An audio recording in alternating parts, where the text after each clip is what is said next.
नमो भगवते वासुदेवाय. सार्थ सुबोध ज्ञानेश्वरी. लेखन व वाचन सौ मनीषा भास्कर अभ्यंकर, महाराष्ट्र, मिरज 416410. अध्याय 13वा. क्षेत्र क्षेत्रज्ञ योग. ज्ञानलक्षण भाग 14वा. श्रोतृ गौरव. ओव्या आहे 329 ते 338. अहिंसा पदाचं स्पष्टीकरण करताना व्याख्यान लांबलं. त्याबद्दल ज्ञानदेवाने त्याचे कारण सांगून श्रोतृ समाजाची क्षमा मागितली. आता ते श्रोत्यांचा गौरव करत आहेत. एरवी तरी साचोकारे तुम्ही गीतार्थाचे सोयी रे, जाणूनी गीता एकसरे धरिली मिया. सहज विचार करून पाहिले तर तुम्ही खरोखर गीतार्थाचे चाहते आहात असे समजून मी गीतेचा आश्रय केला. तिला जीवासारखी प्रिय मानून तिचे व्याख्यान करू लागलो. जे आपुले सर्वस्व द्याल, मग येते सोडवून न्याल, म्हणून ग्रंथू नभे बोल साचची हे. जी आपली सर्व मालमत्ता म्हणजेच पूर्ण कृपा आहे ती द्याल व हिला म्हणजे गीतेला सोडवून न्याल, म्हणून गीता हा खरोखर ग्रंथ नव्हे तर माझ्याजवळ तुमचे तारण आहे.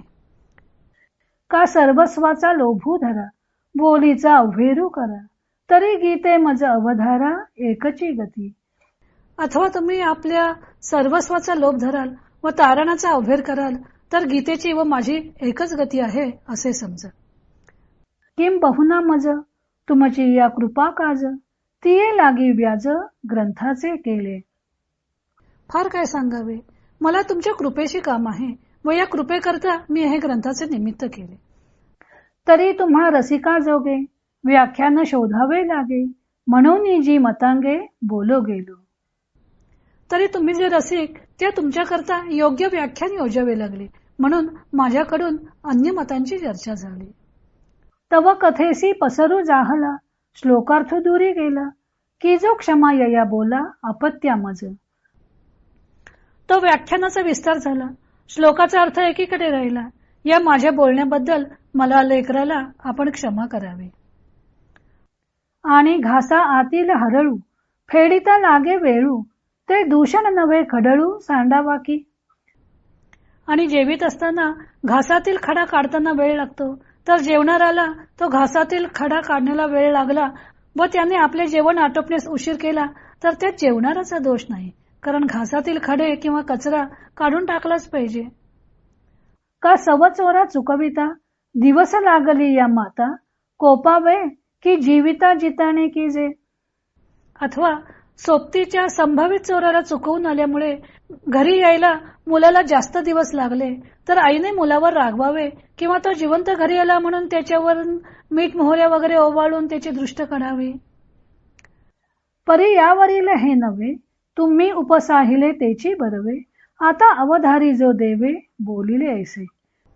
परंतु हे माझे बोलणे वरच्यासारखे नाही, तर माझे बोलणे पाल्हाळाचे होते व ते तुम्ही सहन केले हे म्हणणेच बरे.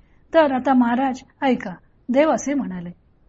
म्हणे उन्मेख सुलोचना, सावध होई अर्जुना, करू तुझ ज्ञाना बोळखी आता. भगवान म्हणतात, हे ज्ञानरूपी उत्तम दृष्टी असणारे अर्जुना, आता तुला ज्ञानाचा उत्तम परिचय करून देतो, तू इकडे लक्ष दे. ज्ञानदेवाने श्रोत्यांची क्षमा मागितल्यावर त्यांच्या नेहमीच्या पद्धतीप्रमाणे ते श्रोत्यांशी संवाद साधत आहेत. श्रोते गीतेचे चाहते आहेत, त्यामुळे गीतेवर जर आपण व्याख्यान केले तर ते श्रोत्यांना आवडेल अशा विचारानं त्याने गीतेवर व्याख्यान करण्यास आरंभ केला. जणू काही गीता ग्रंथ म्हणजे श्रोत्यांनी ज्ञानदेवांकडे तारणच ठेवलेले आहे. व्यवहारात जर कर्ज काढायचं असेल तर दागिने अथवा घर बँकेकडे तारण म्हणून ठेवायला लागतं आणि नंतर काढलेल्या कर्जाची रक्कम देऊन झाली की ते दागिने अथवा घर पुन्हा आपल्याला मिळतं. तसे श्रोत्यांनी गीता ग्रंथ जणू ज्ञानदेवांकडे तारण ठेवलेलं आहे. त्या बदल्यात त्यांना गीतेवर त्यांच्याकडून व्याख्यान ऐकायचे आहे. आता ही ठेव सोडवून कशी घ्यायची, तर श्रोत्यांच्या पूर्ण कृपेच्या बदल्यात हा ग्रंथ त्यांच्याकडून त्यांना सोडवून देता येईल.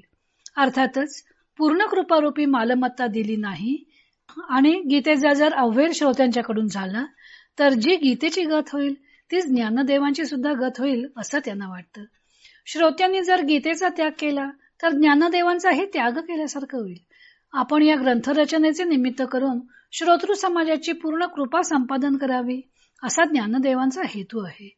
आणि श्रोते हे चोखंदळ ज्ञानी असल्यामुळं त्यांना आवडेल असं व्याख्यान करताना आपण इतरही मतांचा मागोवा घेतला आणि त्यामुळे हा ग्रंथ विस्तार झाला असं पुन्हा एकदा स्पष्टीकरण देऊन त्यांनी श्रोत्यांची क्षमा मागितलेली आहे. घासातील खडा काढून जेवायचं असल्यामुळं जेवणाला उशीर झाला तर तो दोष म्हणता येईल का? खडा तर काढलाच पाहिजे. त्याप्रमाणे अहिंसा शब्दाबद्दल जे काही आक्षेप शंका असतील त्यांचे निरसन हे केलंच पाहिजे.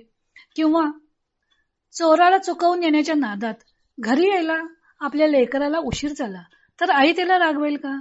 की आपले लेकरू सुखरूप घरी परतले याबद्दल त्याच्यावरून निंबलून उतरून टाकेल?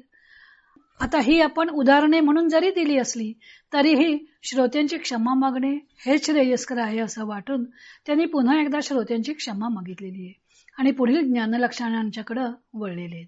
अर्जुनाला त्यांनी उन्मेख सुलोचना असं विशेषण वापरलेलं आहे. उन्मेख म्हणजे ज्ञान आणि सुलोचन म्हणजे उत्तम दृष्टी असणार. अर्जुनाची ज्ञानरूपी दृष्टी सतेज आहे. त्यामुळे भगवंत जो उपदेश करतात तो त्याला लगेच समजतो. हे त्यांनी या विशेषणातून स्पष्ट केलेलं आहे. आता पुढील ज्ञानलक्षणे आपण उद्यापासून पाहू.